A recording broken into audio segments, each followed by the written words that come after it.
I think the major issues that sex workers are facing in Montreal are the criminalization of sex work, which basically means the criminalization of our lives and our work, and oftentimes of people who are very close to us.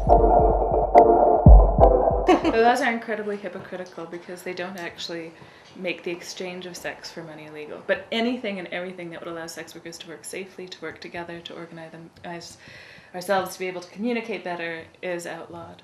So they ensure in a way that sex workers are isolated. They not only are experienced by a lot of sex workers as a form of violence in and of themselves. The idea that our freedoms should be curtailed, that our sexuality should be controlled, that for wanting to make a living, sex workers should be jailed and in the process often lose homes, custody of children, right to immigrate, right to stay in Canada, is experienced by a lot of people as state or institutional violence. But not only that, they engender tremendous violence because there's it's very difficult to have any kind of police recourse in cases of violence. It also makes people feel like what we do is wrong, so fighting against us is somehow legitimate and acceptable, and that's how you find people who target sex workers. And so one of the situations we have is violent criminals targeting sex workers in particular because they realize that unfortunately they can get away with things. So in the past year we have 2 court cases coming up of 2 serial rapists in Montreal who targeted and one sex murderer workers. as well. And one murderer. There's always high and ups when it comes to police repression of sex work. Today there was a major bust going on in Hochelaga Maisonneuve, which is an area where there's a lot of poverty and also a lot of sex work. And it was also related to drugs because our population is also criminalized by taking drugs sometimes, as opposed to taking a health approach to sex work or a health approach to drugs. I guess the repression and the prison is seen as the solution to a drug addiction, which is not, of course. So yes, repression goes up and down and it gets more complicated. As for one example, if a sex worker, street-based sex worker, get arrested for 213, which is communicating in public place for a purpose of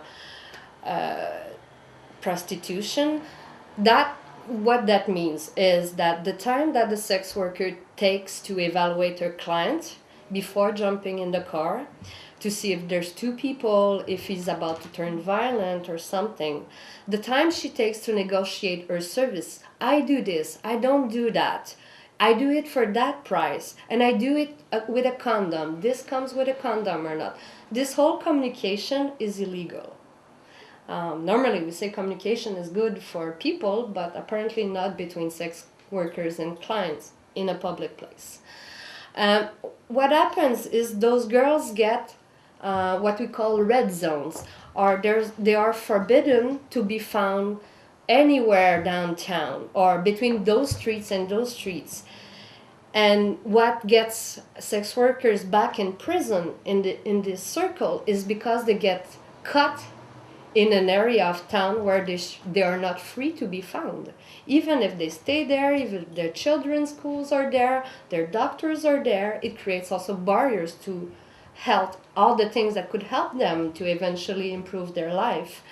And you see their criminal face getting bigger and bigger all the time because, and going back to prison and losing the apartment, because being found in this forbidden area, no free to work, to walk freely for the sex workers. So that's a major issue here in Montreal. I started to do sex work in 1996. At around that time, the first plans were, perhaps they've been getting underway for a long time, but for gentrifying the red light, we're starting to get off the ground. Prior to that, the red light district was an area where in the 40s, sex work was legal.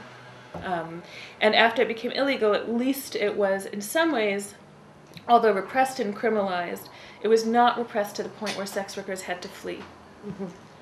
And what happened is that, and I interviewed one of the merchants in around the turn of the millennium, who talked to me about how the developers had met with the merchants and had met with the police.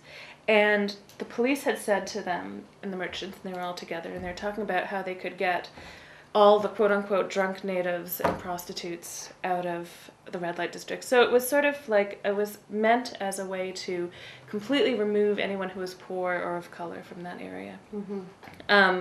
And the police said, look, if you give us a petition saying that you really want us to crack down, we'll have a mandate to crack down. And when we crack down, we'll put conditions on people so they can't be found there again. So what they did is exactly that. What they did is they got the petition. It was one hand washes the other. They got the petition, then the police started to crack down.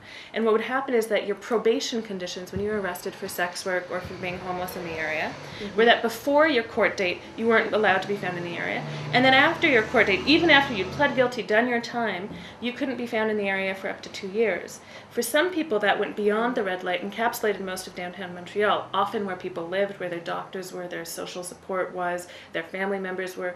What it means is that as long as you're under the conditions, so if I have what we call a quadrillette or a red zone on me, so I did sex work on Tuesday.